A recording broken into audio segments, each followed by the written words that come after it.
Ayan, papasok na po ang aming bunso. Ito po ay last 2 days ng kanilang klase. At siya po ay mag-e-exam ngayon. Sabi niya, pe-perfect niya daw ang kanyang exam. Pero hindi nag-review kagabi. Paano kaya niya ma-perfect? Malalaman natin yan pagkalipas ang 2 araw. Ayan po, naglalakad siya. Nakikita niyo naman. Likod pa lang yan. O, harap naman dyan, Ezra. Yun, oh. Parang artista, oh.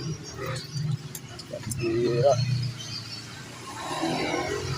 Yan, medyo malayo-layo yung nilalakad natin. At si Ezra, mabait siya. Nagbibigay yan ng ano. Ezra, bibili pa tayo ng tubig. Wala kang tubig. Ayan.